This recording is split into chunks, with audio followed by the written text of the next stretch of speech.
Po ti nuk je në parlament sot? Jam duke ndjekur nga këtu, po pres të mbi radha.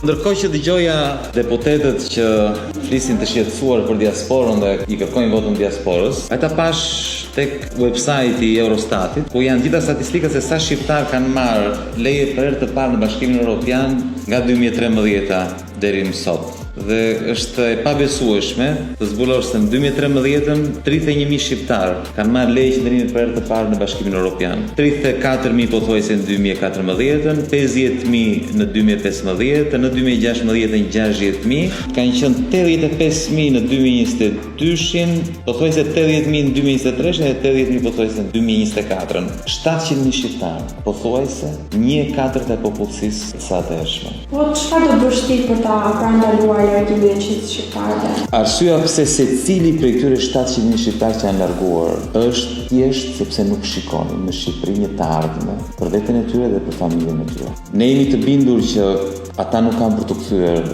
me premtime boshe, do ulin taksat apo se do qeverisin më mirë.